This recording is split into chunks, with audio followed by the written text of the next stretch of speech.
좋은 아침입니다. 잠시 기도하고 오늘 수업 시작하겠습니다. 창조와 생명의 하나님, 오늘도 우리들에게 새로운 하루를 시작할 수 있는 건강을 주시니 감사합니다. 저희들의 삶의 자리에 생명의 은혜를 더하여 주옵소서. 그리고 이 아침 저희에게 배움의 지혜와 기쁨도 허락하여 주소서. 예수님 이름으로 기도드립니다. 아멘. 자, 오늘 여러분과 함께 이야기할 주제는 함무라비의 정복전쟁입니다. 함무라비는 주전 1792년부터 1750년까지 다스린 고 바빌론의 바빌로니아의 왕인데요. 이집트로 치면 중왕국 정도고요. 성경으로 치면 아브라함 시대 혹은 욥 시대와 겹칩니다. 아브라함 시대와 욥 시대와 겹칩니다. 지금으로부터 약 3,000년 전인 3,000년 사람이었던 함무라비는 실은 알려진 지가 얼마 안 돼요. 19세기 중엽에 와서야 처음으로 현대인들에게 알려집니다. 19세기 중엽에 고고학자들이 바빌론과 니느웨를 발굴하면서 함무라비의 이름이 새겨진 명문들이 조금씩 나오기 시작합니다. 자료 1을 보면 함무라비의 집이라고 새겨진 문고리를 보실 수 있고요. 그 외에도 함무라비의 편지들, 그리고 함무라비의 이름이 언급된 편지들이 나와서 함무라비라는 왕이 있었구나 라는 정도는 알고 있었는데, 함무라비를 세계적으로 유명한, 그러니까 교양계의 아주 유명한 사람으로 만든 것은 석비의 발견입니다. 20세기 초에 프랑스 고고학자들이 지금 이란이죠. 이란에 있는 수사에서 이 함무라비의 석비를 발견하면서 지금 너무 유명해져서 드라마의 제목으로 사용되기도 하고, 함무라비 하면 모를 사람이 없을 정도로 교양인들의 필수 지식이 되었습니다. 뿐만 아니라 1949년 미국 국회의사당이 리모델링을 했는데요. 그때 벽에 23명의 입법자의 초상을 세웠습니다. 벽에 붙였습니다. 그 중에 한 명이 함무라비이고요. 자료 2를 보면 함무라비가 오른쪽에 있습니다. 왼쪽에 있는 사람은 누구일까요? 함무라비 옆에 있는, 여러분 보시 왼쪽에 있는 모세입니다. 네, 그래서 이 미국 국회 의사당에, 그러니까 입법기관이죠. 입법기관에 함무라비 23명의 입법자 중에 함무라비가 들어갔다라는 것은 미국의 헌법 원리에 영감을 준 한 명 중에 하나다라고 하는 이야기도 할 수 있습니다. 이처럼 함무라비를 유명하게 한 것은 법전의 발견이죠. 함무라비 석비 안에 법전이 있으니까 법전의 발견과 그 다음에 그 정의의 왕으로서의 이미지가 함무라비를 굉장히 유명하게 했지만, 함무라비의 실은 또 다른 면이 있어요. 그게 뭐냐면 전사로서의 함무라비죠. 함무라비는 보잘것없었던 도시국가였던 바빌론을 소위 말해서 제국의 수도로 만든 왕이기도 합니다. 제국의 수도. 그리고 그 과정, 어떻게 제국의 수도로 됐냐면 다른 나라들을, 주변 나라들을 하나씩 정복해 감으로써 제국의 왕이 됐는데요. 그런 의미에서 함무라비의 다른 측면은 전사로서의 함무라비라고 말할 수가 있습니다. 그런데 실은 전사로서의 함무라비 이미지가 잘 알려지지 않은 이유가 있어요. 그 이유는 바빌로니아 전통은 왕의 전쟁 이야기를 비문에 남기지 않습니다. 이집트 같은 경우는 실은 람세스 2세라든지 투트모스 3세와 같은 유명한 왕들은 자신이 어떤 전략으로, 어떤 전술로 적들을 물리쳤는지를 시시콜콜이 기록해서 전국의 신전에 다 기록했거든요. 근데 바빌론의 왕들은 그 기록하지 않았어요. 나중에 1000년기에 왔을 때 아시리아 왕들은 그때 이제 전쟁 부조를 궁전벽에 남깁니다. 그래서 아시리아 왕들의 경우는 전쟁의 어떤 무용담을 많이 들을 수 있는데, 바빌론의 경우는 분명히 전쟁했을 텐데도 전쟁을 어떻게 했는지 이런 내용이 하나도 없고요. 다만 오늘날 남아있는 외교서신들을 통해서 함무라비가 어떻게 정복을 했는지의 과정을 추적할 수 있습니다. 그래서 오늘 제가 여러분한테 들려드리는 정복 이야기의 대부분은 전부 다 국제정세에 관한 거예요. 나라들이 이 당시 어떤 역학에 있었고, 그들이 어떤 역학 가운데 함무라비가 정복할 수 있었는지에 대한 얘기가 주로 될 겁니다. 자, 함무라비가 왕이 됐을 때는 실은 아주 격변의 시기였습니다. 어떤 의미에서 격변의 시기였냐면, 아모리인들이 이민하고 그 다음에 이민한 아모리인들이 정치적인 패권을 잡기 시작한 시대였습니다. 아모리인들은 누구냐? 아모리라는 말 자체는 서부에서 온 사람이라는 뜻이에요. 그러니까 바벨론 사람의 입장에서 서쪽에서 온 사람이라는 뜻이고요. 좀 더 정확하게 말하면 유프라테스강 상류 지역에서 발원한 유목민족입니다. 근데 이 유목민족이 2000년기 초기에 이민을 시작하죠. 일부는 동쪽으로 이동하고요. 일부는 서쪽으로 이동합니다. 동쪽으로 이동한 사람들은 아시리아와 바벨론에 정착하고요. 서쪽으로 이동한 아모리 사람들은 가나안 땅에 정착을 합니다. 그래서 여러분 성경 보면 아모리 사람이란 말 가끔 들으시죠?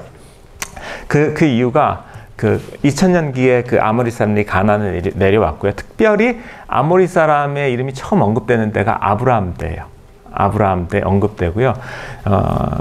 흥미로운 것은 그 신명기 때 모세가 출애굽제 2세대들에게 너희들이 그 땅에 가서 이제 부숴야 될 적을 얘기하면서 가나안 사람이라고 얘기 안 하고 아모리인들이라고 얘기를 하거든요. 모세 때는 아모리인들은 이미 없어졌음에도 불구하고 그렇게 얘기하는 이유는 아브라함 때에 그 가나안 땅에 있었던 사람이 아모리인이기 때문에 출애굽제 2세들에게 너희들이 가나안 땅을 가서 아모리인들을 정복하여 한다고 말함으로써 가나안 땅 정복이 아브라함 언약에 대한 성취임을 보여주는 느낌도 있습니다. 자, 여하튼 아모리 사람들이 약 2100년에 이민을 시작해서요. 약 200년 정도의 이민 역사 끝에 함무라비 시대쯤에는 전부 다 그 바벨론 지역 그리고 아시리아 지역에서 왕족이 됩니다. 왕족. 함무라비도 아모리 사람이에요. 함무라비도 아모리 사람입니다. 그러니까 뭐 지역 사람이 아니라 이민해 온 사람이죠. 그리고 이 아모리 사람들의 특징이 뭐냐면 그 바벨론 정착민과의 달리 바벨론 사람들은 이제 정체성을 어떻게 얘기했냐면 여러분이 만약에 뭐 주전 2300년 전에 수멜에 산 사람이었다 그러면 가정합시다. 그리고 제가 여러분한테 물어봐요. 당신은 누굽니까? 이렇게 물어보면 여러분 아마 이렇게 대답할 겁니다.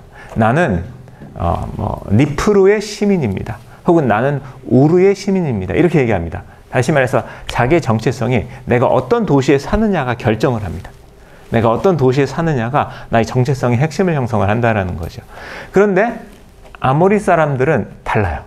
아모리 사람들한테 당신은 누구입니까? 라고 물어보면 나는 누구누구의 후손입니다. 이렇게 대답을 해요. 누구누구의 후손입니다. 누구누구의 아들입니다. 내 조상이 누구입니다. 이렇게 대답을 한단 말이죠. 그래서 정체성이 어떤 특정한 도시, 특정한 지역에 묶여 있는 것이 아니라 정체성이 공동의 조상으로 묶여 있어요. 이 아모리 사람들이 이민을 한 거예요.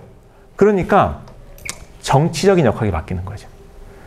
수메르 시대에는 도시 중심의 정치 역학이었다면 아모리 시대에는 영토, 도시보다 넓어진 지역의 정치 역학이 생기는 거예요. 왜냐하면 지역이 한 대로 묶일 수 있는 요인이 생긴 거죠. 공동의 조상. 공동의 조상. 우리는 누구누구의 조상입니다라고 하는 이름 안에서 영토 국가로 발전할 수 있는 이념적인, 사회적인 동인이 생겨버린 거예요. 그래서 그 도시국가에서 실은 영토국가로 발전할 수 있었던 중요한 계기가 아모리 사람들의 이동과 그들이 가지고 온 이념, 누구누구의 조상이다라고 하는 정체성의 이념이 있다라는 얘기를 할 수가 있겠습니다. 자, 함무라비가 왕이 됐을 때는 바벨론은 조그만 도시국가였어요. 아무도 주목하지 않는 조그만 도시국가예요. 그래서 우리가 수메르 역사를 하면 바벨론은 이야기도 하지 않습니다. 전혀 역할이 없어요. 자, 함무라비가 그런 조그만 도시국가의 왕이 되고요. 한 30년, 7세 29년 동안은 아무것도 하지 않은 것처럼 보여요. 우리가 함무라비의 역사를 재구성할 때 가장 쓰는 사료 중에 하나가 연호가 있습니다. 바벨론 사람들은 연호를 사건 연호를 사용했어요. 오늘날 연호는 뭐예요? 서기잖아요. 1984년, 2010년 이렇게 숫자로 표현을 하는데 옛날 바벨론 사람들은 해를 표현할 때 그 해나 혹은 그 전에 일어났던 사건 중에서 가장 중요한 사건으로 해에 이름을 붙여요. 바벨론이 마리를 정복한 해 이런 식으로. 그래서 함무라비 42년의 연호가 다 남아 있거든요. 그래서 그 연호를 보면 대충 함무라비 즉위 1년에 무슨 일이 일어났고 2년에 무슨 일이 일어났고를 대충 알 수가 있습니다. 그래서 그 연호를 보면 29년 동안은 뭐 중요한 일이 없어요. 내치에 힘썼다라고 말할 수가 있어요. 그래서 뭐 신전을 건축했다, 보수했다, 운하를 건설했다, 그 다음에 뭐 이런 식의 어떤 신전에 무슨 물건을 봉헌했다, 이런 내용이 담겨 있고요. 가끔 군사 원정을 나갔다는 이야기도 있지만 뭐 정복 원정이라기보다는 약탈 원정 가가지고 잠시 자원을 가져오고 다시 돌아오는 그런 원정이었을 가능성이 있습니다. 그리고 이렇게 30년 동안 함무라비가 뭐 가만히 조용히 있었던 이유는 그럼 뭘까요? 그 이유는 당시 국제 정세가 함무라비가 이렇게 움직일 수 없는 상황이었어요. 자료를 보세요. 자료 3을 보시면요, 이게 함무라비가 왕이 처음 되었을 때의 지도입니다. 지도를 보면 그 메소포타미아 지역이 크게 두 구역으로 나눠져 있죠. 그렇죠? 자료 3이요. 북쪽에는 북메소포타미아라는 국가가 있었어요. 북메소포타미아. 다시 말해서 함무라비의 북쪽에는 삼시아닷이라는 영웅왕이 있었습니다. 그리고 삼시아닷이 아시리아 왕으로서 그 북메소포타미아를 통일했습니다. 거의 제패를 했어요. 그래서 아시리아 사람들에게 삼시아닷은 바벨론 사람들에게 함무라비와 같은 존재입니다. 아시리아 사람들에게 삼시아닷은 바벨론 사람들에게 함무라비 같은 존재예요. 그래서 처음으로 아시리아가 되게 강력한 패권을 형성한 때가 있었고요. 한편 남부에는 누가 있었냐면, 지금 작아서 안 보이시겠지만 라르사라는 도시가 있습니다. 라르사라는 도시가 그 바벨론 지역의 패권을 잡았습니다. 림신이라는 왕이 있었는데, 이 림신이라는 왕도 영웅왕이에요. 그래서 림신왕 제위 30년에 이 신을 병합하여서 이 바벨론 지역의 패권을 가지고 있었고요.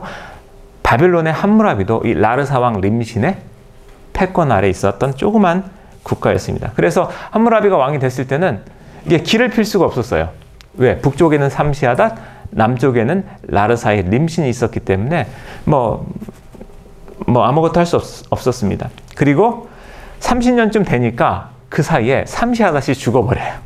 삼시아닷이 죽고 그 다음에 아들들이 그 위협을 이어받지 못하고 분열되어 버립니다. 그리고 림신은 살아 있었는데 림신은 나이가 많아서 그때 80이에요. 나이가 80. 그러니까 당연히 라르사의 어떤 힘도 약해졌겠죠. 그래서 이제 그 30년쯤 됐을 때, 함무라비가 통치한 지 30년 됐을 때 그 메소포타미아의 정치 지형이 조그만 영토 국가들, 몇 개의 영토 국가들로 소분됩니다. 소분. 그리고 그런 소분된 상황을 잘 보여주는 것이 자료 4번입니다. 자료 4번 보면 이런 얘기가 있습니다. 압도적으로 강한 왕은 없다. 10명에서 15명의 왕들이 바벨로니아의 함무리를 따랐고, 비슷한 수의 왕들이 라르사의 림신을, 더 비슷한 수의 왕들이 에시나의 이발피에를, 그 다음에 카트나의 아무투피에를 따랐다. 자, 이걸 보시면 뭐예요? 그러니까 조그만 소국으로 지금 메소포타미아가 소분되었다라고 하는 것을 알 수가 있겠죠.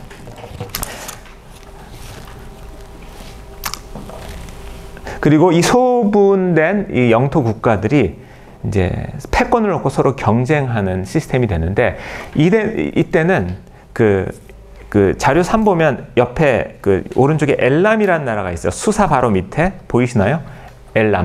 엘람이라는 나라가 굉장히 강대국이었어요. 지금 조금 이따 설명하겠는데요. 그래서 엘람이라는 슈퍼파워가 이 메소포타미아에 어느 정도 질서를 유지해 줬어요. 조그만 힘이 비슷한 영토 국가들이 있었는데, 이들이 서로 분쟁하지 않도록 중간 역할을 해줘서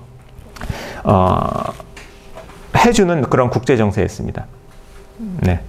그러다가 함무라비가 어느 순간부터 엘람을 퇴치하고, 그 다음에 라르사를 정복하고 에시우나 마리를 차례로 정복함으로써 정복을 완성합니다. 그래서 오늘 그 얘기들을 좀 해보도록 하겠는데요. 제가 정복전쟁 얘기를 하기 전에 두 가지만 이제 미리 좀 전제로 말씀드리겠습니다. 하나는 이게 실은 제가 이제 재구성한 가장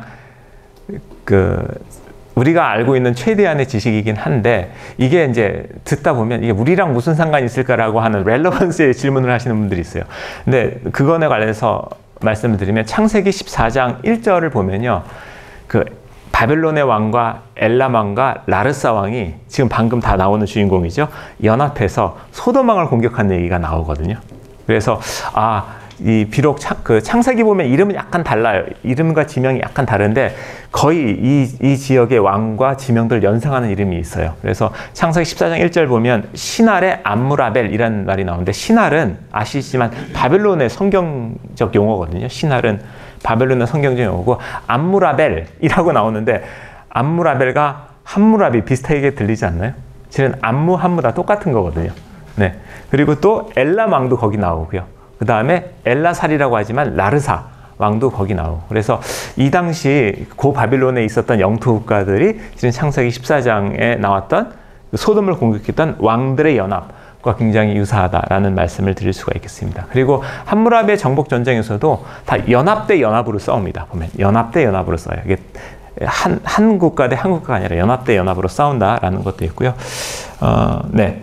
그거 하나고, 두 번째는 아까도 얘기했듯이 지금 정복전쟁 얘기 중에는 함무라비가 어떤 전략과 전술로 어떻게 멋있게 적들을 물리쳤는지 얘기는 하나도 안 나올 겁니다. 하나도 안 나오고, 국제정세 가운데 어떻게 정복이 이루어지는지에 대한 얘기만 주로 하게 될 겁니다.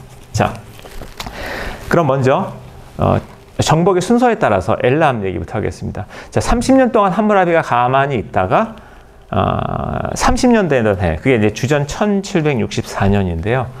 엘람의 세력을 바빌로니아에서 물리칩니다. 자, 엘람이란 어떤 나라일까요? 엘람은 여러분 지도 보시면 지도 한번 보시죠. 지도 5번을 한번 보세요. 지도 5번을 보시면 자료 5번을 보세요. 자료 5번을 보시면 엘람이란 나라는 지금의 이란 고원에 자리한 나라고요. 이란 고원. 그리고 나중에 이 지역에 페르시아라는 나라가 생깁니다. 페르시아. 그래서 페르시아가 오기 전에 이 지역에 굉장히 강했던 국가가 엘람이란 나라였고요. 엘람이란 나라가 그 전에도 있었어요. 수메르 시대에도. 그런데 그때는 굉장히 힘이 약해서 수메르 왕국들의 그냥 길을 못 피고 있다가 이 고 바벨론 시대에 이 청동기의 절정이거든요. 이 청동기의 절정에 주석무역을 독점합니다. 청동기 만들 때 주석이 핵심이잖아요. 주석무역을 독점하면서 굉장히 힘이 센 나라가 됩니다. 그래서 이 고 바빌론 시대에 엘람 하면 그냥 오늘날의 미국과 같은 힘을 가졌다고 생각하시면 돼요. 굉장히 힘이 센 나라였고요. 이 메소포타미아에 있던 조그만 영토 국가들이 엘람을 보고 아버지 나라라고 불렀어요. 아버지 나라. 그리고 스스로들에게는 우리는 형제국이다라고 이렇게 얘기를 했어요. 그래서 만약에 이 형제국들 사이에 분쟁이 있잖아요. 그러면 아버지 나라가 와서 중재를 합니다. 싸우지 못하게. 대표적인 예가 바벨론과 마리가 영토 분쟁을 했어요. 그 바벨론과 마리 국경에 보면 히트라는 굉장히 중요한 도시가 있는데 히트를 서로 차지하겠다고 분쟁했을 때 엘람 왕이 와서 중재를 해준 일이 있습니다. 이것은 내가 볼 때 말일 것 같아. 그러니까 바빌론의 왕도 그냥 수긍하는, 그럴 정도로 엘람을 슈퍼파워로 한 정치 질서, 국제 질서가 어느 정도 유지가 됐어요. 그러니까 서로 경쟁하는 마음이 있었지만 큰 형님이 아니죠. 아버지가 이렇게 말하니까 싸움이 안 되는 그런 상황이 있었습니다. 그런데 어느 순간 엘람이 이 메소포타미아 지역에 대한 침략 야욕을 드러내요. 그 전까지는 아버지 나라로서 중재적인 역할을 했지 메소포타미아를 침략하려는 의도는 전혀 보이지 않았거든요. 그러니까 메소포타미아에 있는 왕들이 존경했던 거고요. 그런데 어느 순간 엘람이 침략 야욕을 가지게 됩니다. 그래서 엘람이 먼저 에슈누나를 침략합니다. 자료 5를 보면요. 에슈누나라는 나라가 어디 있는지를 볼 수가 있어요. 자료 5 보면 엘람이라는 그 나라, 그 글자 옆에 글자 왼쪽으로 에슈누나라는 저기 하얀색 글자 보이시죠? 에슈누나. 자, 그래서 바로 엘람과 바로 접경한 에슈누나를 침공합니다. 명분은 뭘까요? 왜 갑자기 아버지 나라로 있다가 갑자기 아들을 침공하는 건데, 명분은 뭘까요? 명분은 에슈누나의 왕이 이발피엘이라는 왕인데요. 에슈누나의 이발피엘 왕이 마리의 집리림, 마리라는 나라를 침공해서 속국으로 삼아서 기존의 국제 질서를 무너뜨렸다는 게 명분이에요. 형제적 국제 질서를 파괴했다 너희들이 하면서 엘람이 그 에시누나를 응징하기 위해서 응징하는 형태로 침공을 합니다. 그래서 군대를 서쪽으로 바로 보내는 거죠. 국경을 넘어가는 겁니다. 그리고 이 좋은 명분이 있었기 때문에 그때 엘람왕은 다른 형제 국가들, 바벨론이라든지 라르사라든지 마리들과 같이 다국적군을 형성해요. 그래서 혼자 침공한 것이 아니라 다국적군을 형성해서 에시누나를 쳐들어갑니다. 그리고 쳐들어가서 에시누나의 정권을 무너뜨리죠. 무너뜨리고 엘람의 꼭두각시 왕을 세우게 됩니다. 하지만 엘람이 에시누나를 이렇게 침공한 속내는 따로 있습니다. 명분은 너희들이 기존의 국제 질서를 흔들어뜨렸다 라는 거였지만 속내는 따로 있습니다. 에시누나가 마리를 정복함으로써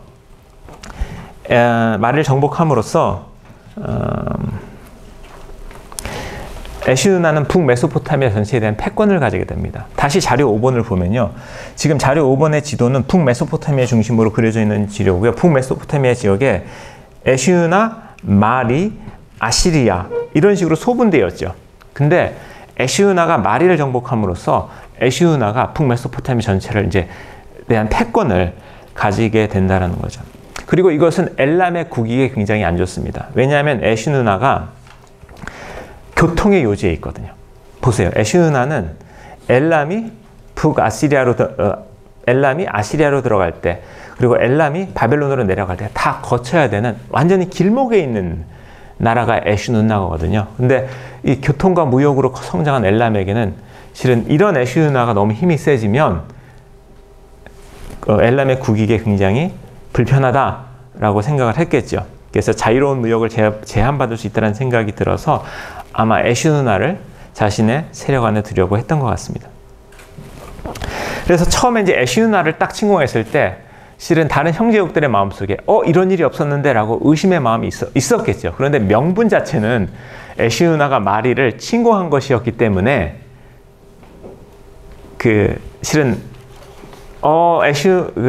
엘람이라는 나라가 바뀌는가라고 하는 것을 잠시 이렇게 접어뒀을 수 있어요. 그런데 엘람이 이 에시누나를 정복한 다음에 그 영토에 대한 침략 야욕을 본격적으로 드러내기 시작을 합니다.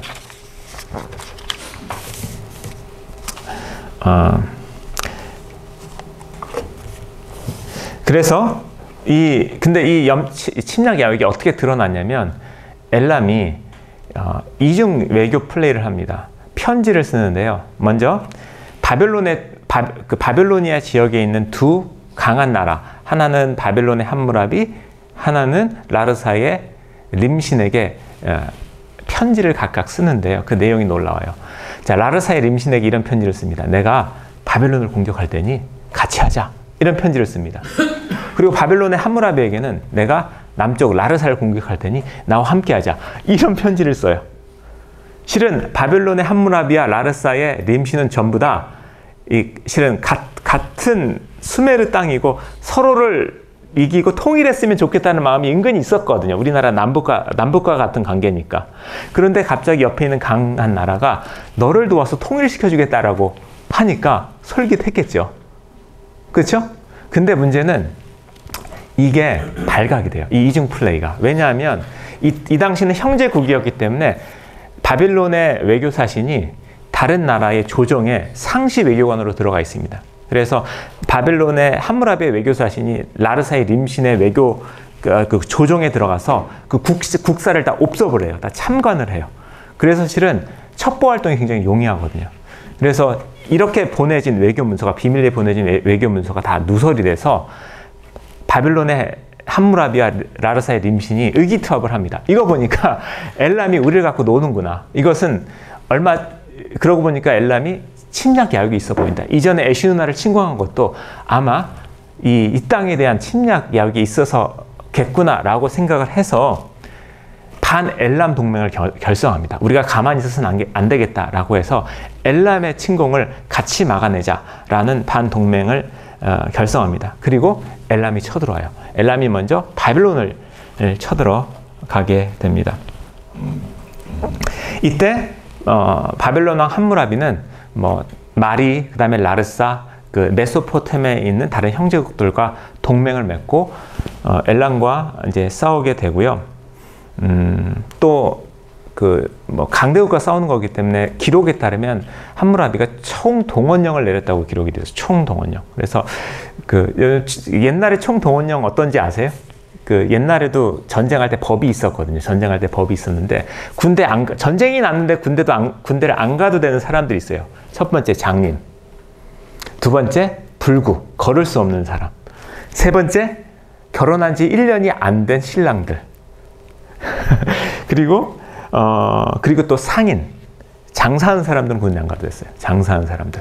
그런데 이런 기록에 따르면 상인들도 전쟁에 참여시켰다라고 할 정도로 지금 함무라비가 가짝 이제 긴장을 하고 엘람과 싸웠다는 말이 있습니다. 여러분 다윗이 예루살렘 정복할 때도 비슷한 얘기가 있죠. 장님과 절름발이가 예루살렘을 쉽게 정복할 수 있을 것이다라는 기록이 있습니다. 자, 군사력에서는 아무래도 엘람이 셌겠죠. 그렇지만 고국을 지키겠다고 하는 의지 플러스 엘람과 연맹했던 에시누나 장구들이 막판에 배신을 합니다. 엘람을 배신을 해요. 그래서 이 전쟁에서 함무라비가 승리를 하게 되고요. 엘람 돌아가. 그래서 엘람이 이제 동쪽으로 이제 돌아가게 됩니다. 이로써 메소포타미아에는 평화가 오는 듯 했지만 실은 엘람의 국력이 이제 약해지는 것. 엘람이 메소포타미아에 주었던 영향력이 약해지는 것은 새로운 국제 질서를 의미했습니다. 이전에는 엘람이란 슈퍼파워가 있어서 실은 약간 정치적, 영토적 야심이 있었던 고만고만한 형제국들이 평화를 유지했는데 엘람이라는 경찰 국가가 소위 말해서 경찰 국가가 사라지니까 이제는 노골적으로 이제 영토를 확장해도 이제 문제가 안 되는 거예요. 힘의 원리가 이제 작동을 하기 시작했고요. 이런 힘의 원리를 가장 잘 이용한 것이 오늘의 주인공 함무라비입니다. 함무라비. 자, 함무라비가 엘람을 퇴치한 다음에 이제 메소포타미아 지역이 무지공산이 되니까 처음으로 한 일이 남쪽의 라르사를 침공해서 바벨로니아 전체를 통일하는 일을 합니다. 라르사를 침공합니다. 자, 그 당시 라르사는 림신이라는 왕이 다스리고 있었습니다. 림신은 아까도 얘기했듯이 한때는 굉장히 잘 나갔던 왕이었어요. 그런데 이때는 80노인입니다.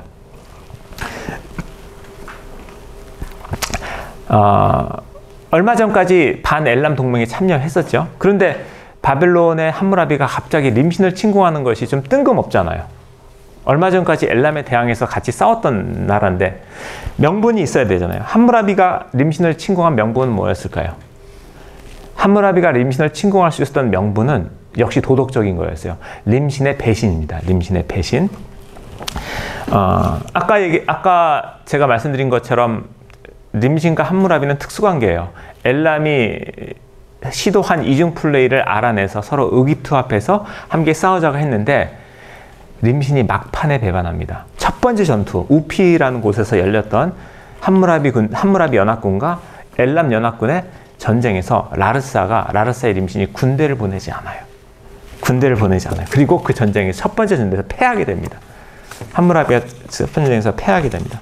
림신이 그러면 왜 함무라비를 막판에 배반했을까? 돕지 않았을까? 그 이유는 함무라비와 연맹한 다른 모든 왕들의 왕은 다 아모리 사람들이에요. 함무라비도 아모리 사람, 마리 왕 집리림도 아모리 사람, 그리고 집리림이 데려왔던 다른 얌카드 왕들도 다 아모리 사람인데 림신만 엘람 사람이에요.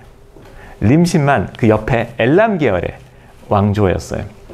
그래서 손이 안으로 굽는다고 엘람 왕을 도왔을 수도 있겠다는 생각이 듭니다. 그래서 여하튼 함무라비는 그 림신이 배반했다는 것을 도덕적 명분으로 삼아 라르사의 정복에 나서고요. 그리고 선전포고에서 이것을 밝히고 있습니다. 선전포고문이 남아 있는데요. 나는 라르사 사람들을 위해서 여러 가지 은혜를 베풀었는데 그들이 내게 해준 것은 아무것도 없다. 내게 어떤 보응도 하지 않았다라고 하면서 신들이 이 전쟁을 승인했다라고 하는 내용의 선전포고문을 발표하고 그 다음에 라르사를 침공에 들어갑니다. 자, 함무라비가 라르사를 침공한 명분이 도덕적이라고 그랬죠. 배반에 대한 응징. 그렇지만 진짜 명분은 무엇이었을까요? 진짜 명분은 그냥 통일에 대한 욕심이 아니었을까요? 네? 아무래도 이 바벨론 지역 전체를 다스리고 싶은 마음이 있었을 겁니다. 함무라비가 라르사를 침공했는데요. 라르사의 림시는 역시 무시할 수 없는 존재였습니다. 공격을 잘 막아내요. 함무라비의 연합군이 라르사를 침공했을 때 공성작전을 합니다. 성에 음식과 물을 끊어버리는 작전을 합니다. 이게 실은 고대 전쟁에서 표준적인 작전이거든요. 성을 포위한 다음에 사람들의 드나듦을 막는 거예요. 그래서 그 안에 사람들이 굶어 죽을 때까지, 그래서 항복할 때까지 기다리는 건데, 라르사의 림시는 6개월을 버팁니다. 6개월을 버텨요, 성에서. 그러다가 마침내 함락이 되는데요. 함무라비가 라르사 성을 함락했을 때, 이제 성을 완전 성에 들어갔을 때, 함무라비가 한 일이 뭐냐면, 군사시설만 파괴하고 민간인 시설을 파괴하지 않아요. 그러니까 성벽을 무너뜨리고, 그 다음에 곳곳에 있었던 탑들, 군사적 탑들을 다 무너뜨린 반면에 사람들이 거주하는 지역은 건드리지도 않아요, 함무라비가. 그리고 함무라비가 라르사 백성들에게 이렇게 얘기합니다. 나는 지금 너희를 정복한 왕이 아니라 너희들의 새 왕이다.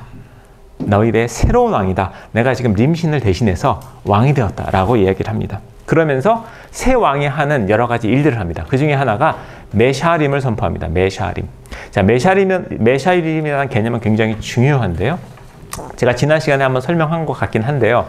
메샤림은 문자적으로 말하면 공평 혹은 정의라는 뜻이고요. 메샤림을 선포했을 때 어떤 일이 벌어지냐면 빚탕감과 노예 해방이 일어납니다. 빚탕감과 노예 해방. 실은 이 둘은 연결되어 있어요. 왜냐하면 빚을 못 갚은 사람들이 대부분 노예가 되거든요. 그래서 왕이 메샤림을 보통 왕이 새롭게 되면 메샤림을 선포함으로써 사회를 한번 착 공평하게 만든 다음 다시 시작을 하는 거거든요. 그래서 함무라비가 라르사를 정복한 다음에 민간 시설을 그대로 놔두고 민간을 공격하지 않고 메샤림을 선포함으로써 민심을 사는 일을 합니다. 성경에도 이 메샤림과 비슷한 것이 있죠. 희년이라고 불리는 거 들어보셨어요? 희년? 그래서 노예 해방과 빚탕감이 일어나는. 그런데 성경의 희년과 이 바벨론의 메샤림에 근본적으로 다른 게 있습니다. 어떤 것이 다를까요? 성경의 희년은 50년마다 한 번씩 이루어지죠. 50년마다 한 번씩. 그렇죠? 근데 메샤림은 부정기적이에요. 왕의 의지에 따라서 선포할 수 있고 안 할 수도 있어요. 왕이 해야 돼요. 선포를 해야 돼요. 그래서 성경의 희년은 제도적으로 빚탕감과 노예 해방이 이루어지는 반면에 바벨론의 메샤림은 전적으로 왕의 의지에 달린 제도입니다. 그리고 라르사의 새 신전도 함무라비가 건설해 줍니다. 자, 이렇게 노력했으니까 라르사 사람들이 그 정복자 함무라비를 좋아했을까요? 안 좋아했을까요? 좋아해야 될 것 같은데 별로 안 좋아했던 것 같아요. 네. 기록에 따르면 라르사 사람들이 함무라비의 정복받은 다음에 계속 엘람 왕에게 편지를 썼다 그래요. 좀 구해달라고. 구해달라고. 그러니까 함무라비가 굉장히 자애로운 왕으로 이 기록을 보면 나와 있지만 실제는 아니었을 수도 있겠다. 실제 정복자, 실제로는 아니었을 수 있겠다라는 생각이 듭니다. 자, 라르사 정복은 함무라비의 제국 건설에 굉장히 중요한 이정표였죠. 라르사를 정복함으로써 함무라비는 이제 바빌로니아 전체의 통일왕이 되고요. 그 후로부터 바빌론은 바빌로니아 전체의 수도를 뺏긴 적이 한 번도 없어요. 1500년 역사 동안에 바빌론은 바빌로니아 전체의 종교적 수도, 정치적 수도가 됩니다. 이런 점에서 예루살렘과 똑같아요. 예루살렘을 다윗이 정복한 다음에 1000년 동안 종교적 수도, 정치적 수도가 되잖아요. 원래 그런 거 아닙니까? 이렇게 생각할 수 있는데 원래 그런 게 아닙니다. 아시리아를 가면 아시리아는 2000년 역사 동안에 수도가 5번 바뀌어요. 정치적 수도가 5번 바뀌고요. 마지막 가장 큰 수도가 니느웨라는 수도였어요. 니느웨가 가장 아시리아에서 큰 수도였는데 종교적 수도는 바뀌지 않습니다. 종교적 수도는 언제나 아수르라는 도시였어요. 아수르가 신 이름도 되고 도시 이름도 되거든요. 그래서 종교적 수도는 언제나 아수르였고 정치적 수도가 이렇게 바뀔 수 있어요. 그런데 바벨로니아에서는 바벨론이라는 도시가 1500년 역사 동안에 정치적 수도도 되고 종교적 수도 됐다라는 점에서 실은 예루살렘과 비슷한 역할이었다라는 생각을 할 수가 있습니다. 자, 이제 바벨로니아를 통일한 함무라비는 이제 눈을 북쪽으로 돌리게 됩니다. 북쪽으로 돌리게 됩니다. 그래서 에슈누나를 정복을 하는데요. 자, 에슈누나 지도를 다시 한번 확인해 보시면요. 지정학적 요충지임을 알 수 있습니다. 그 티그리스 강의 지류인 디알라강 유역에 위치해 있고요.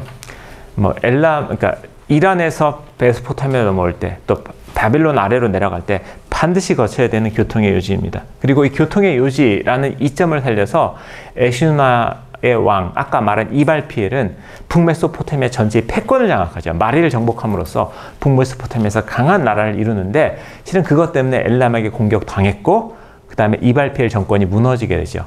그 다음에 세워진 꼭두각시 왕조가 있었는데, 이 꼭두각시 왕조가 엘람과 연합해서 바빌론을 친 거고요. 그 전쟁에서 엘람이 지자 이 꼭두각시 왕조도 무너지게 됩니다. 그래서 다시 북메소포타미아 지역은 무주공산이 되는데요. 이때 마리 왕 집리림이, 자, 마리라는 말을 제가 얘기했는데요. 지도를 보고 좀 확인해 주세요. 자료 5번을 보면 마리라고 하얀 글자로 된 것은 마리가 이제 영토 국가로서의 마리고요. 마리라는 도시는 따로 있습니다. 그 오른쪽 보면 티그리스강 그 한 중간쯤 보면 마리라고 보이죠. 마리. 거의 굉장히 중요한 도시고요. 자, 이 마리 왕이 함무라비에게 조언을 합니다. 지금 에슈누나가 무주공산인데 왕이 없는데 당신이 직접 왕이 되거나 아니면 당신의 아들 중에 하나를 왕으로 세우십시오 라고 조언을 합니다. 왜 이렇게 조언을 했을까요? 마리는 에슈누나가 다시 힘이 세져서 다시 자신을 정복하는 것을 두려워했던 거죠. 근데 함무라비는 이 마리의 조언을 듣지 않아요. 듣지 않고, 야, 에슈누나, 너희들이 그냥 알아서 왕을 세워. 이렇게 장군들에게 왕위를 위임합니다. 그래서 왕이 된 사람이 실리신이라는 평민 출신의 왕이에요. 에슈누나의 실리신이라는 평민 출신의 왕이 되고요. 그리고 마리 왕의 염려대로 실리신은 영웅이었어요. 그래서 다시 나라를 키워서 전성기 시대의 에슈누나로 다시 만들어버려요. 그리고 나중에 궁극적으로 마리도 정복해버립니다. 실리신이. 그런데 함무라비는 그런 미래를 못 봤는지 여하튼 너희들 알아서 해 라고 했는데, 함무라비도 그럴 수밖에 없었던 것이, 그 당시 함무라비의 머릿속에는 라르사 정복이 꽂혀 있었어요. 라르사를 정복해야 되는데 그게 꽂혀 있어가지고 실리신까지 신경 쓸 여유가 없었던 것으로 보입니다. 그래서 실리신은 기본적으로 함무라비 때문에 왕이 된 거잖아요. 그래서 함무라비랑 굉장히 친해지기를 원했어요. 그래서 뭐 우여곡절이 좀 있었지만 실리신이 함무라비와 결혼 동맹을 맺습니다. 실리신의 딸이 함무라비와 결혼해서 결혼 동맹을 맺고요. 함무라비가 실제로 라르사를 공격할 때 에슈누나의 왕 실리신도 군대를 보내서 돕습니다. 이런 협력 관계를 맺겠습니다. 그렇다면 라르사를 공격해서 바빌로니아 전체의 왕이 된 함무라비가 왜 자신을 도운 에슈누나의 실리신을 공격했을까? 그러면 공격한 명분이 뭐였을까도 이 얘기를 해야겠죠. 이게 함무라비가 그냥 어떤 학자들은 하도 함무라비가 자신을 도운 동맹국들을 하나씩 정복해 나가는 것을 보고 함무라비는 정의의 왕이 아니라 배신의 왕이다 이렇게 말하는 학자들도 있어요. 그런데 실은 그건 좀 지나친 말 같고요.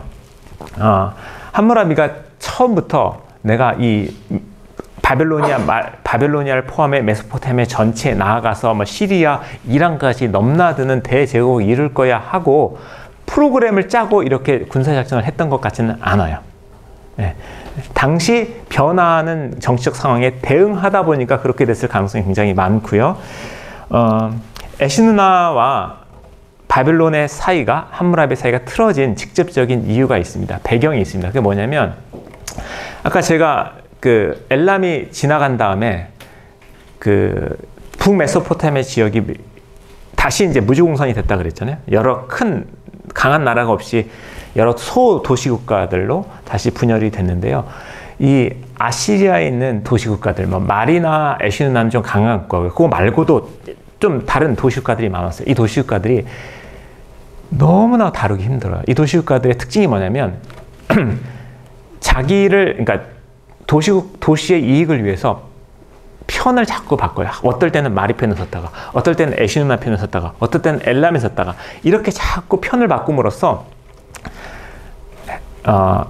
지역 혼란을 일으켰어요. 그런데 그런 혼란에 함무라비가 참여하게 된 거예요. 무슨 말이냐면 도시국가들이 이제는 함무라비까지 이제 로비를 하는 거죠. 로비를 해서 함무라비여 나를 지지해주고 나의 왕권을 도와주면 당신의 충성을 다하겠습니다. 이렇게 얘기를 하는 거예요. 그런데 그 사람은 이미 말이나 에슈나에게 이미 충성 서약을 했던 도시의 왕이거든요. 그러니까 함무라비 입장에서는 내가 저 왕의 요청을 들어줬다고 하는 이미 동맹 맺은 다른 국가들과 적이 되게 생긴 거죠. 그래서 이 도시국가들의 이런 로비 때문에 이 함무라비와 에슈나와 마리가 사이가 조금씩 균열이 가기 시작을 합니다.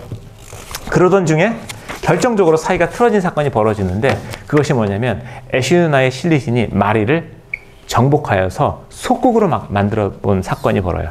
그래서 에슈나가 마리와 속국 조약을, 종주 조약을 맺고요. 이 조약의 사실을 함무라비에게는 숨겨버립니다.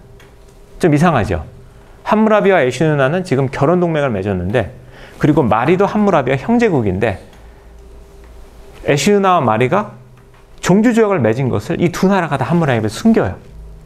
그리고 함무라비가 이 소식을 알아냈을 때 굉장히 화가 났다고 합니다. 왜 숨겼을까요? 함무라비 입장에서는 혹시 이 둘이 연합해서 나를 공격하는 것은 아닐까라고 의심했겠죠. 그래서 함무라비도 먼저 선제적으로 공격하지 않으면 내가 에슈나와 마리의 연합군에 의해서 공격당할지도 모르겠다 생각하고 선제적으로 공격을 하게 됩니다. 공격의 명분은 에슈나가 마리를 먹은 거죠. 마리는 함무라비의 형제국이었는데 내 형제국을 먹었으니까, 보통 형제국 사이의 조약은 한쪽이 침략받으면 다른 쪽이 개입하는 조약이 있거든요. 그래서 그 명분으로 에슈나를 이제 공격합니다. 그리고 에슈나를 어떻게 정복했는지는 사료에서 찾아볼 수가 없고요. 여하튼 1761년에 에슈나를 무찔렀다고 기록이 되어 있습니다. 마지막 마리.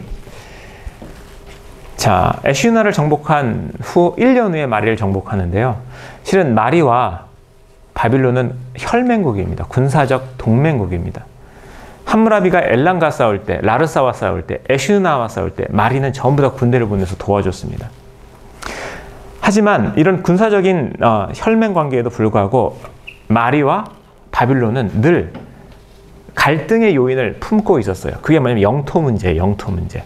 자, 다시 지도를 보세요. 자료 5번을 보면 지금 남쪽 바빌로니아는 나오지 않은 자료인데요. 그 밑쪽 보면 히트라는 곳 보이세요? 히트라는 곳? 밑쪽 보면 히트. 이게 이제 마리와 바빌론의 영토에 있는데 이 히트를 놓고 영유권 싸움을 계속했습니다. 함무라비와 마리의 왕이 서로에게 양보할 수 없는 영토였어요. 왜냐하면 여기에는 강이 하나 흐르거든요. 그런데 그 강 밑에 역청이 풍부합니다. 함무라비는 그 역청 없이는 나라를 운영할 수 없어요. 왜냐하면 바벨론 지역은 강줄기가 많아서 교통이 전부 다 배로 다니거든요. 배 만드는 데 핵심이 뭐예요? 방수 처리할 때 필요한 역청이거든요. 그러니까 역청의 공급지였어요. 그러니까 국가 안보에 굉장히 중요한 자원이 거기서 나고요. 마리아에게 있어서는 거기가 종교적 성지입니다. 그 강 자체가 거룩한 강이에요. 그래서 강물 심판을 할 때 그 강에서 합니다. 강물 심판이라는 거 들어보셨어요? 옛날에 함무라비 법전에서도 나오지만 옛날 요 시대의 사람들은 법정에서 증거가 없는 케이스, 증인이나 증거가 없는 케이스. 그래서 상대방 원고와 피고의 주장들만이 서로를 이제 주장들만이 있는 경우 어떻게 판단하냐면 그 피고를 강물에 빠뜨립니다. 강물에 빠뜨려서 강물에서 살아남으면 무죄. 강물에 빠져 죽으면 강물의 신이 그를 판단해서 죽인 거예요. 이게 이제 강물 심판이거든요. 그리고 강물 심판을 아무 강에서 하는 게 아니고요. 거룩한 강에서만 해야 됩니다. 그런데 히트에 있는 그곳이 거룩한 강이었어요. 그러니까 마리아의 입장에서는 이 성지란 말이에요. 그러니까 성지를 빼앗길 수 없는 거죠. 바빌론의 입장에서는 자원의 산지죠. 그래서 이 둘 갖고 싸웠습니다. 엘람이 아버지로서 역할할 때는 엘람이 이거 누구 거지? 마리 거다 이렇게 얘기해 줍니다. 그때 이제 함무라비 왕은 가만히 있었는데요. 엘람이 이제 더 이상 없을 때는 다시 마리에 대한 영유권 분쟁이 생기는 거고요. 그리고 이 영유권에 대한 얘기는 늘 군사적 협력의 장애가 됩니다. 저거 히트 문제 남아 있는데 어떻게 우리가 함무라비와 협력할 수 있나? 히트 문제가 남아있는데 우리가 어떻게 말에 협력할 수 있나, 이 얘기가 계속 나오는 거예요. 한 번은 함무라비가 그래서 한 번은 이렇게 합니다. 야, 우리가 공동 소유하자. 히트를 공동 소유하자. 이렇게까지 제안하기도 합니다. 짐리림도 실은 한때는 그럴까 이렇게 생각을 했어요. 근데 짐리림이 마리아 왕이 히트 문제를 포기하지 않는 이유는 점괘 때문입니다. 점을 쳐봤는데 절대로 히트를 포기하지 말라는 점괘가 나왔어요. 그래서 포기하지 않게 됐다는 얘기가 있어요. 물론 지금 역사 얘기하다가 왜 점괘 얘기하냐 이렇게 하는데, 실은 이 점술은요 굉장히 중요한 정치적인 함의가 있어요. 함의. 네, 오늘날 우리가 대통령이 국사를 정할 때 보좌관들에게 물어보잖아요. 보좌관들. 그거랑 똑같아요. 옛날에 왕이 전쟁과 같은 중요한 일을 할 때는 점술가들한테 물어보거든요. 그리고 점술가는 오늘날에 있는 미신이지만 그 당시에는 거의 과학과 같은 거였어요. 그래서 점술가에게 물어봐서 포기했다는 얘기가 전혀 이상한 얘기는 아닙니다. 그래서 실은 이렇게 마리아와 바빌론이 100% 군사적으로는 혈맹이었지만 늘 영토 문제가 있어서 서로를 의심했고요. 또 함무라비의 독특한 성경 때문에 이 갈등의 고름도 더 깊어집니다. 이러는 가운데 마리아 바빌론의 관계가 결정적으로 악화된 사건이 발생하는데, 그게 마리가 에시누나와 조약을 맺으면서 함무라비에게 알리지 않은 사건이죠. 그리고 함무라비는 이것을 배신으로 생각을 했어요. 배신. 지금까지 믿었던 마리가 나를 배신했다. 이런 생각을 하게 된 거죠. 함무라비가 그 조약 소식을 들었을 때 굉장히 화를 냈다라는 기록이 남아있어요. 이런 말을 합니다. 단언컨대 내가 2달 안에 마리의 왕 짐리림을 공격해서 그를 내 앞에 무릎 꿇힐 것이다. 그가 에시누나 왕의 옷자락을 잡았으니 그 대가를 치르도록 할 것이다. 라고 하는 기록이 남아있습니다. 근데 이 말을 누구 앞에서 했냐면 마리의 사신들 앞에서 했다 그래요. 마리의 사신들 앞에서. 그리고 실제로 이렇게 경고한 다음에 얼마 있지 않아 함무라비는 마리를 침공에 들어갔고요. 남과 북으로 침공에 들어갔습니다. 그리고 함무라비의 군대가 쳐들어온다는 소식을 마리아 왕이 들었어요. 그러자 또 점술관한테 물어봅니다. 점술관한테 물어봤더니 점괘가 어떻게 나왔는지 아세요? 승리할 것입니다라는 점괘가 나왔어요. 마리가 승리하고 바벨론을 이길 것입니다. 그런데 결과는 마리가 지고 함무라비 왕이 마리성을 점령하고요. 그리고 의례적으로 불태워버립니다. 불태워버립니다. 제가 아까 함무라비가 라르사를 정복했을 때 어떻게 한다 그랬어요? 민간시설 공격 안 하고 그 다음에 메시아를 선포했다고 그랬잖아요. 그런데 마리아에 대해서는 그냥 무차별적으로 공격하고 다 불태워버려요. 실은 그래서 자료가 오늘까지 남아있는지도 모르지만 그 이유는 함무라비의 성격 때문에. 함무라비는 배신을 절대로 용납하지 않아요. 그 배신을 용납하지 않는 일화들이 몇 개 있어요. 그래서 함무라비는 자기가 믿었던 사람이 배신하잖아요. 그러면 국물도 없어요. 그냥 그 사람이 내 신하든 자식이든 할 거 없이 그냥 가차 없이 처단하는 성격이 있었던 사람입니다. 이렇게 마리를 정복함으로써 5년간의 정복전쟁이 완성이 되고요. 평가를 간단하게 하면 함무라비의 이 정복전쟁은 제국 건설을 위해서 계획한 시나리오의 실행 결과라기보다는 통제할 수 없는 정치적 사건들이 만들어낸 우연적인 것일 가능성이 높습니다. 어떤 학자들은 함무라비를 배신의 명사라고 말하지만 그것은 결과론적인 배반이지 함무라비가 처음부터 자기 동맹들을 배반하려고 했던 것은 아닌 것처럼 보입니다. 그리고 함무라비는 특별히 신의를 저버린 사람들, 신의를 저버린 국가에 대한 큰 배신감을 느꼈을 가능성이 높습니다. 자, 시간이 없지만 1화 하나만 소개하고 마치겠습니다. 자, 함무라비에 관한 거의 모든 자료가 이 외교서신에서 나오고요. 외교서신은 함무라비 조정에 파견되었던 그 외교관들이 자국 왕들에서 왕들에게 함무라비를 뒷담화하는 내용이 굉장히 많거든요. 그 중에 하나입니다. 한번 함무라비가 외교관들을 다 불러 모으는 연회를 열었어요. 연회. 모든 외교관들을 다 모아놓고 잔치를 하는 거죠. 그리고 그 당시 연회에 들어가려면 예복을 입어야 들어갑니다. 예복. 반드시 왕이 정한 예복을 입어야 들어가는데요. 마리아의 외교관과 그 수행원이 들어갔는데 외교관들에게만 예복을 허용하고 수행원들에게는 예복을 허용하지 않았어요. 물론 예복을 허용하지 않았지만 들어가도록 허용을 했어요. 그래서 그런가 보다 하고 들어갔는데 마리아 외교관이 딱 이게 보고 있는데 갑자기 자신의 자신 옆 나라 얌카드의 외교관들과 수행원이 들어오는데 그들은 외교관도 왕이 준 예복을 입고 있고 수행원도 왕이 준 예복을 입고 있는 거예요. 그래서 따졌어요. 외교관 바벨론의 외교부 장관에게 외교관에게 왜 그 옆 나라 얌카드 사람들은 외교관도 예복이고 수행원도 예복인데 우리나라는 외교관만 예복이고 수행원들은 이렇게 예복을 입히지 않습니까? 이렇게 따졌어요. 우리나라가 바벨론의 혈맹 아닙니까? 왜 우리나라 이렇게 기록에 따르면 돼지 새끼 취급을 합니까? 이런 얘기예요. 돼지 새끼 취급을 합니까? 이런 얘기를 하면서 따졌어요. 그런데 이 외교관이 이 규정입니다. 라고 하면서 들어주지 않아요. 그러니까 마리의 외교관 수행원들이 데모를 합니다. 우리 이러면 잔치에 참여할 수 없어 하고 다 나가버려요. 그러니까 그 소식을 들어서 함무라비가 야야야 줘라. 그래서 그날은 예복을 입습니다. 수행원들도. 그런데 그날 저녁에 함무라비가 그러니까 직접 얘기하지는 않고 자기 외교관을 시켜서 마리의 짐리림의 외교관들을 불러서 경고를 합니다. 그 경고한 내용이 기록에 남아 있는데요. 이렇게 경고합니다. 너희들은 하루 종일 짐을 화나게 했습니다. 그대들이 뭔데 짐의 궁전에서 예복의 문제를 간섭하려 합니까? 짐이 원하는 사람에게 예복을 주고 원치 않는 사람에게 주지 않을 권한이 있지 않소. 마리의 수행원들이 예복을 지급받는 것은 오늘뿐일 것이요. 경고하건대 다시는 만찬의 자리에서 마리의 수행원들에게는 예복을 주지 않을 것이요.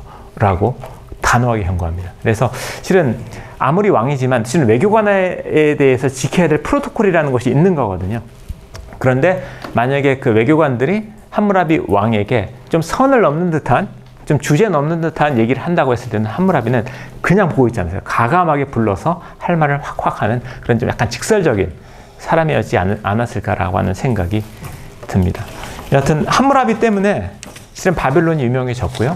그리고 함무라비는 이후 바벨론 역사에서 바벨론의 왕들이 자기는 늘 함무라비의 후손이다라고 이렇게 말할 정도로 함무라비는 소위 말해 이스라엘로 치면 아브라함 같은 사람이고 그 바벨론 사람들에게 있어서는 굉장히 영웅적인 왕으로 기억이 되고 있습니다. 법전 얘기는 오늘 안 했지만요. 실은 함무라비 법전은 아마 다음 주에 할 텐데요. 실은 함무라비의 다른 이미지는 이제 정의의 왕이라는 이미지도 있고요. 네, 오늘 강의 이것으로 마치도록 하겠고 혹시 잘 이해가 안 되는 부분이 있으면 좀 질문을 해주시면 감사하겠습니다. 네.